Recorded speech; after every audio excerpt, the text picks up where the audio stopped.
The South Carolina Gamecocks managed to defeat the South Carolina State Bulldogs 50-10 on Thursday night to get back to over 500 for the season. What were my thoughts on the contest? I'll discuss that today on the Locked On Gamecocks podcast.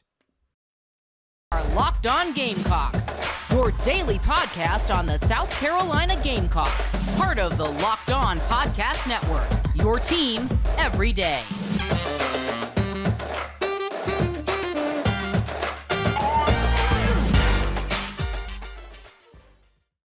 Today's show is brought to you by Underdog. Sign up on UnderdogFantasy.com with the promo code LOCKEDON and get your first deposit doubled up to $100. Hello, Gamecock Nation, and welcome back to the Locked On Gamecocks podcast, your show for daily headlines and potential storylines on your favorite South Carolina Gamecock sports teams. I'm your host, Andrew Lyon, and as always, thank you once again for making the Locked On Gamecocks podcast your first listen every day. We are free and available on YouTube and wherever you get your podcasts daily, and I got a lot to discuss after the South Carolina Gamecocks managed to pull away from the South Carolina State Bulldogs 50-10 last night in Williams-Brice, although it wasn't always pretty. The first segment for today's show, I'm going to talk about the offense's performance. Segment 2, I'll talk about the defense. And then in the final segment, I'll discuss sort of a quick initial preview, I guess, of the Kentucky game that is going to take place this next weekend and why it is so important for the Gamecocks in terms of how their season will play out. That is going to be the roadmap for today's show. So let's go ahead and get on right into it with South Carolina's performance on offense. Overall, I thought that the Gamecocks did attempt to do a little bit more in terms of the passing game. I did not think that they blocked well enough in the rushing game, but they were able to spread the football around to multiple different guys, both at the wide receiver and tight end and running back positions in the passing department. We'll start off with Spencer Rattler real quick. Spencer Rattler, in my opinion, did get an opportunity last night to finally uncork the ball a little bit on some intermediate to deep passes in the passing game.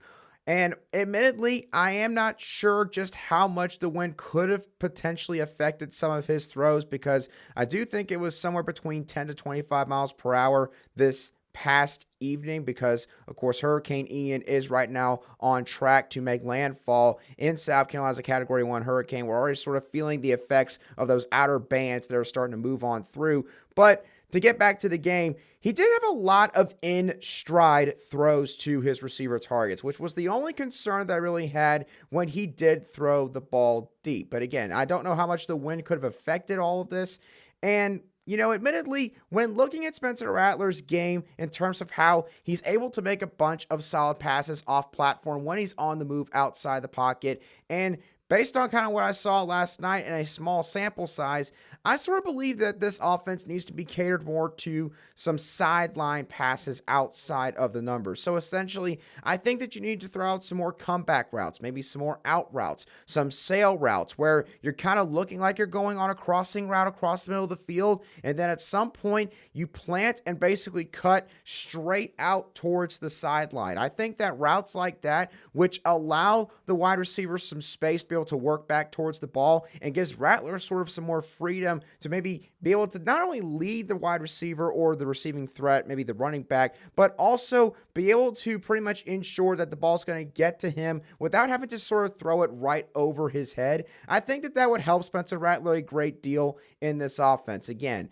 I know that it sounds like I'm basing all this just off of one game, and admittedly, I have not gone back and watched the South Carolina State game again just yet, but I didn't feel like that Spencer Rattler did well enough in terms of where he was spotting the ball on some of these intermediate to deep passes. And one more thing I'll say, I did see some fans who were seemingly pretty excited about what they saw out of him against the South Carolina State game. And again, I'm not saying that you shouldn't get excited, but I will remind y'all, don't go too crazy, because quite frankly, a lot of the completions in the passing game yesterday evening were off of a bunch of bubble screens, swing passes, and some short hitch routes, which at the deepest was like 4 or 5 yards down the field.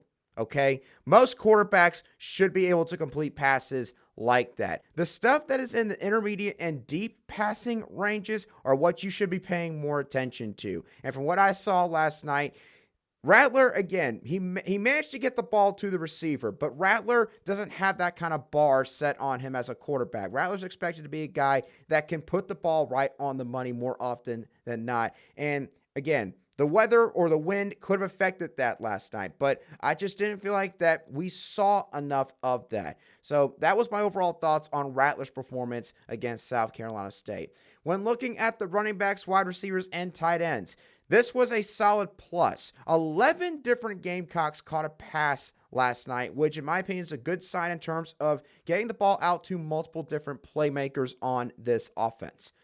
There was one receiving threat that did seem to have a bit of a rough night yesterday evening, and that was Xavier Legette, who had 2 different drops that led to interceptions. I will say, the first drop I don't really put completely on him. Again, whether it was the wind affecting the ball or Rattler just on throwing it just a little bit, he had to slow up and, kind of fall to the ground on a post route, catching the football. And when he hit the ground with enough force that the ball literally just kind of shot up and then literally bounced around. It seemed like 3 different people before a South Carolina State defender eventually caught the ball for what ended up leading to an interception. And then the second drop that led to a pick, you cannot put that on wind, on ground effects, or anything.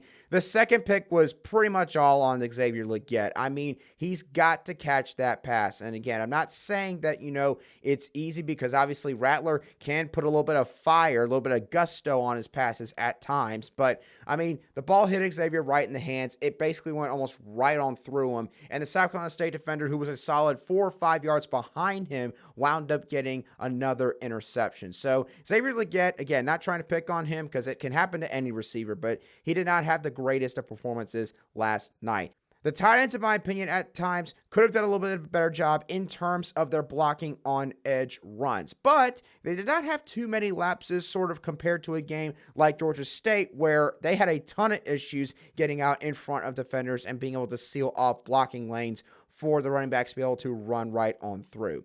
Now, the offensive line. I'll go ahead and say this. In terms of run blocking, the offensive line took a step back last night. I did not think that they did a very good job, especially on the edge. I will say this. I think it is very apparent, or should be very apparent at this point, that some of these runs that the team is trying to run on the edge are concepts that are just not going to work with this offensive line unit. I'm not saying that those guys are never going to be able to execute some of those kind of plays, but it's very clear to me that in terms of trying to ask most of the offensive line unit to get out in space, trying to get out in front of the running backs and then find defenders to cover, I just don't think that the offensive line has the capability to do that kind of stuff. They have got to have some more gap blocking scheme type run plays drawn up for them. And I think that this is part of the problem with the edge rushing game for the South Carolina Gamecocks. In pass protection, I will say the offensive line did a pretty good job. They kept Spencer Rattler clean for pretty much the majority of the ball game. And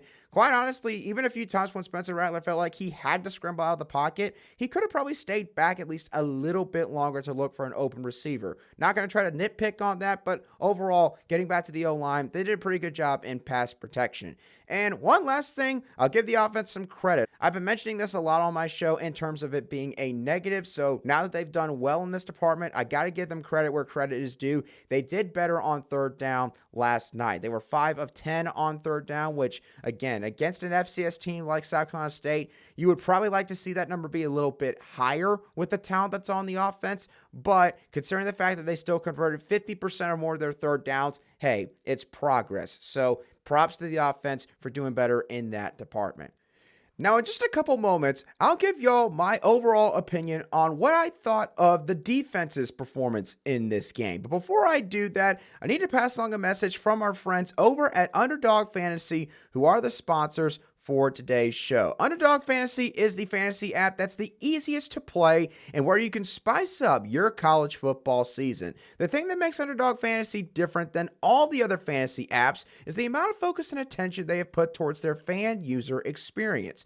I was able to go on their app and navigate between all the different pick'ems that they have quite easily. And they don't have pick'ems just for college football, but they also got it for professional leagues as well, like the NFL, Major League Baseball, and many other leagues on top of that. And if you don't take my word for it, then take Kevin Durant's and Adam Schefter's word for it, as they have all personally invested their own money in Underdog Fantasy. And the best part about joining Underdog Fantasy is that when you sign up with the promo code Locked On, Underdog will double your first deposit up to $100. You deposit $100, they'll give you $100 for free. So go to UnderdogFantasy.com or find the Underdog Fantasy app in the App Store or Google Play Store. Again, that's Underdog Fantasy with the promo code Locked On. Get in on the college football pick'em action today.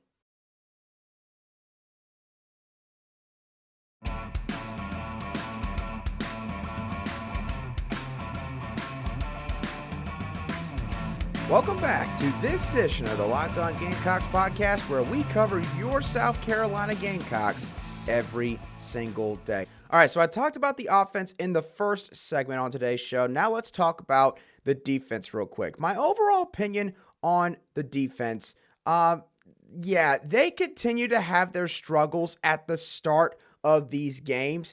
And it's now starting to become a real dangerous trend that this side of the ball is carrying. And they do not need to keep this going against teams like Kentucky and other conference teams that they have to play later on this season. So to get into all of that, let's start off with my thoughts on the defensive line unit.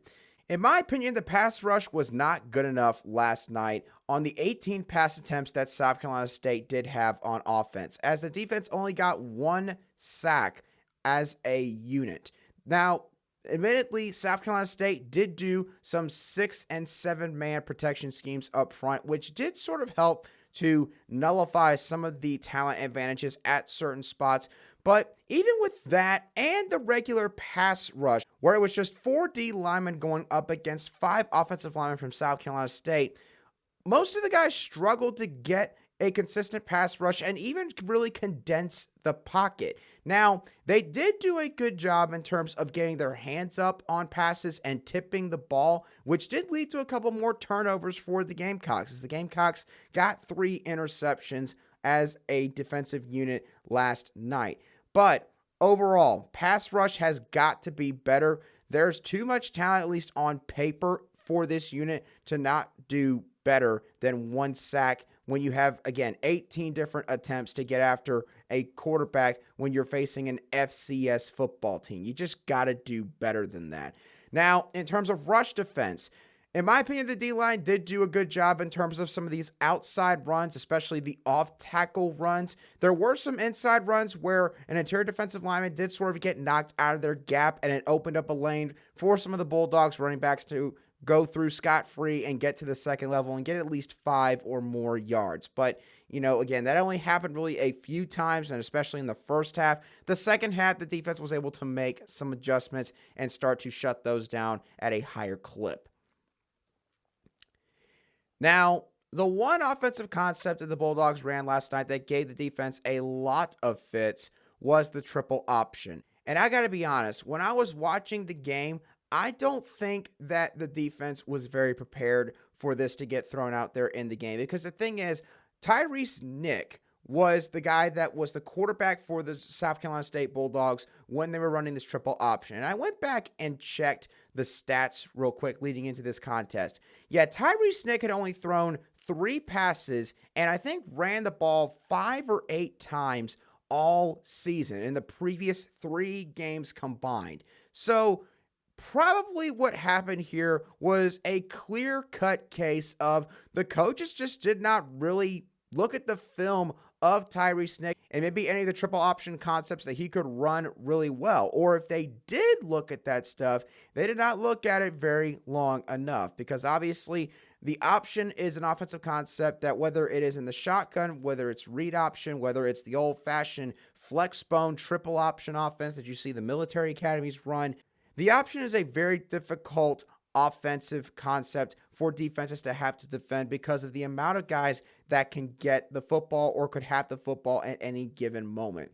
And it's pretty clear to me that the defense just was not prepared for South Carolina State to go out there and make it a really big key part of their offensive game plan, because the Bulldogs didn't go out the gates running the triple option, but they had some success, and they decided to sort of throw Tyree Snick out there a little bit more and make that part of their offensive game plan as the game sort of progressed. And up until the second half, the defense had a very hard time adjusting. Again, they did make the adjustments at halftime and early in the third quarter to stuff these runs a lot more and force Tyree Snick to have to actually, maybe go back and make some throws, or Corey Fields on some third and second and long type plays. So the defense did adjust to this. But again, this is something now that teams, maybe like a Florida, who has Anthony Richardson at quarterback, I can guarantee y'all, they're going to look at this film and you can guarantee that they are going to see this again later this season. I promise y'all that.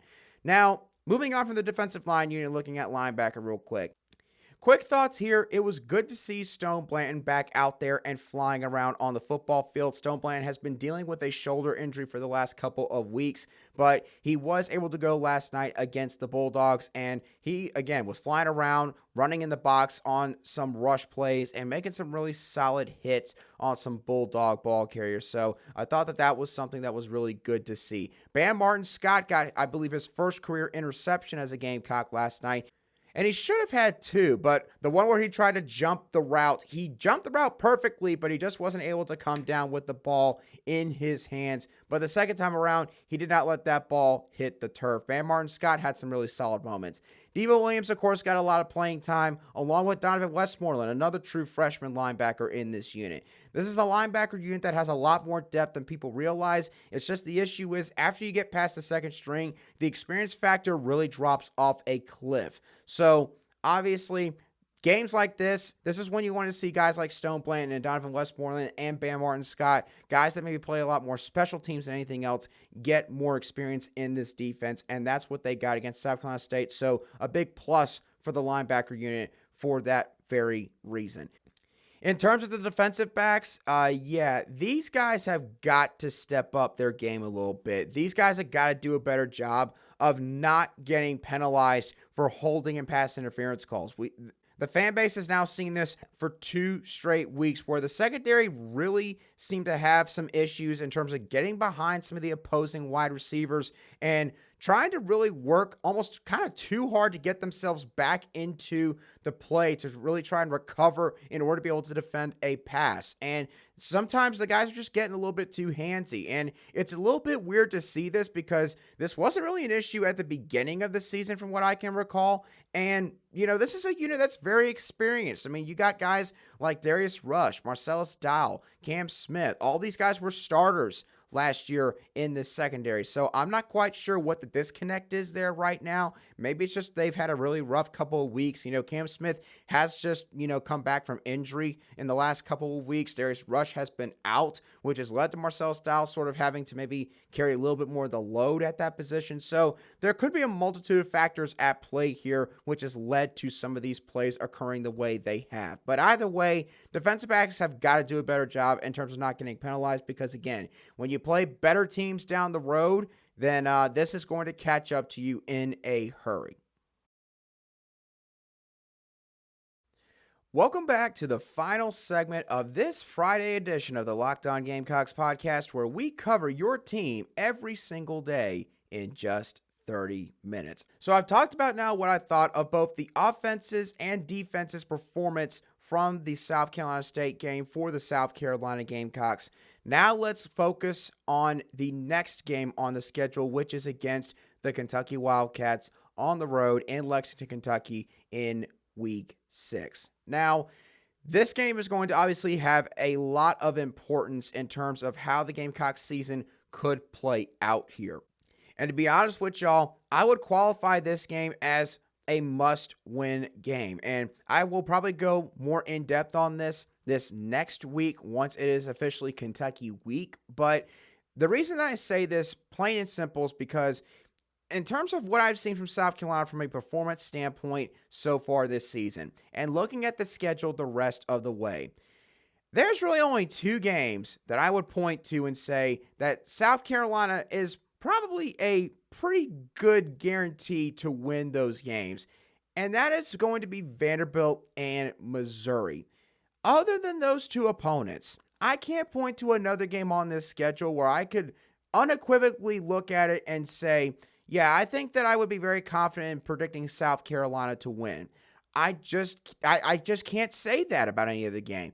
Even the Florida game now, I've been impressed with some of what Florida has done so far this season. And they're a team that I would expect to get better as the season wears on. And if that is the case, and they get us at their place, even though they're coming off a couple tough games against Georgia, Texas A&M, Florida's got some decent players still on that football team. And you throw in Anthony Richardson at quarterback, and what I mentioned earlier about the Gamecocks continuing to struggle defending the option attack, it could set up to be a nightmare scenario for South Carolina's defensive front in that regard. So the point being, to get back to the Kentucky game, this is a game that I'm not going to say is, a guaranteed South Carolina win or a guaranteed Kentucky win. This is more of a toss-up game than I think national analysts are going to predict heading into this contest. Listen, Kentucky has not done as well as the record would indicate so far this year. They have had their real bad moments in their own rushing attack. I think that they have yet to have a game where they averaged more than like 3.5 yards per carry on offense, which is not good considering what we are used to seeing from the Kentucky Wildcats for the last several years in terms of having a really solid ground game and being able to lean on a solid offensive line unit. Again, a shocker. They're replacing 3 guys who all went to the NFL from their offensive line unit in 2021, and people thought that Kentucky could just plug and play some guys at both the bookend tackle spots and the center position. Turns out, very few teams can actually do that. Kentucky is not one of them. So they have struggled in that facet of their offense, but they have seen some young guys step up at receiver. Barian Brown is one guy. Dane Key, who should be familiar to some of you Gamecock fans out there that follow recruiting to a high degree. He's another guy that has done really well in that offense. Tavion Robinson from Virginia Tech has had some bright moments as well. Will Levis, while I'm not going to still sit here and say that, he has taken a step forward at quarterback in this offense, I will say this. If it weren't for Will Levis, this football team would probably have 1 or 2 losses on record at this point in the year. The Florida game, they probably don't win that Florida game if it isn't for Will Levis being able to withstand the onslaught that he faced in the pass rush from the Florida Gators defense. They probably don't even win the Northern Illinois game if it's not for Will Levis putting the offense on his back in that game once again. So Will Levis, again, I don't think that he is a guy that can completely carry the team in terms of a really big matchup against a solid enough opponent, an opponent that has a lot of talent. The Florida game that I mentioned, he still had a good rushing attack to lean back on. Against teams like Georgia and Tennessee and, the Ole Miss game that they're going to be playing tomorrow afternoon, he's going to be asked to probably have to do even more than he's already had to up to this point. And I just don't think Will Levis is a quarterback that can handle doing that. But to get back to why this game is important for South Carolina has got to get some monkeys off their back. They have got to start winning games against the trio of teams in Florida, Tennessee, and Kentucky. They got to win those games again before they can set their sights on trying to take on Georgia for the SEC East crown year in and year out. South Carolina has lost 7 of the last 8 games against Kentucky. Obviously, that is not a trend that can continue if South Carolina wants to get back to where they once used to be when Steve Spurrier, the man who is in the picture behind me, was the head coach of this football program. And up to this point, Chamberlain has had a couple of solid wins to point to. Last season, of course, the 3 that every fan for South Carolina would point to would be Florida, Auburn, and North Carolina.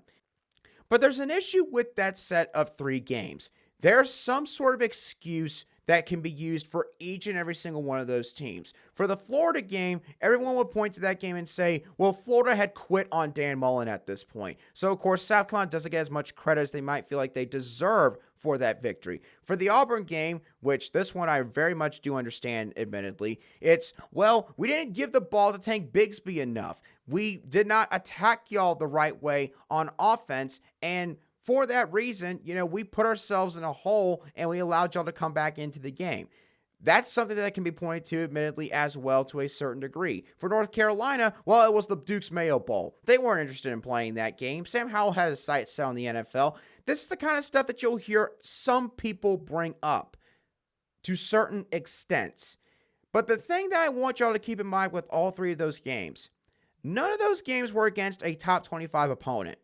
None of those games were against a top 15, top 10, top 5 opponent. None of those teams were ranked when South Carolina played them. Kentucky right now is ranked in the top 10. They're ranked, I think, 8th in the country. Depending on what happens against Ole Miss, Kentucky is going to be ranked in the top 25. They might be a top 20 team. Heck, if they beat Ole Miss on the road, they might actually be a top 5 team that looks like they could be in the initial group of 4 teams for the college football playoff. So, for that reason, South Carolina, if they go up to Lexington, Kentucky, they defeat the Kentucky Wildcats, a top 10, potentially top 5 team, whatever you want to say. That's the first big win that Coach Beamer can look at recruits. He can look at guys that he wants to have in his program in the future and say, look at what we're doing right now. We're climbing slowly, but we are climbing up. We're not falling down the ladder right now. We are indeed climbing up the rung of the SEC East hierarchy. And with your help, you can get us to that top rung of the ladder where we are challenging Georgia every year for the SEC Eastern Division title. That's what Shane Beamer needs for this program. So, for that reason, this game against Kentucky is an important game. In my mind, it's a must-win game.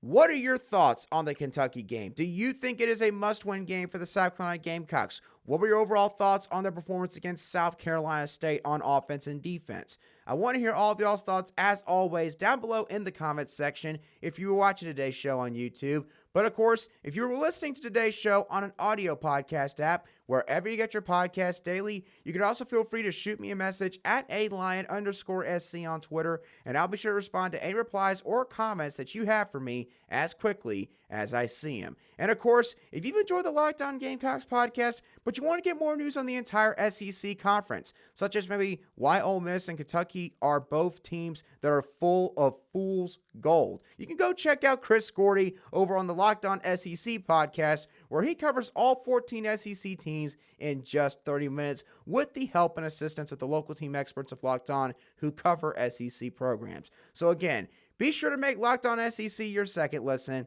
after, of course, the Locked On Gamecocks podcast. But once again, y'all, that does it for me on today's show. Hope that you all have a great rest of your Friday, a fantastic weekend. I wish you all the very best in the recovery process from this horrible, tragic storm. And listen, to the people of South Carolina, North Carolina, and Georgia, take Hurricane Ian seriously. There's still a lot of life-threatening conditions that it can bring to your area. So please listen to your local meteorologist and don't try to do anything crazy this weekend, okay? I'll catch y'all on the next show of the Locked On Gamecocks podcast.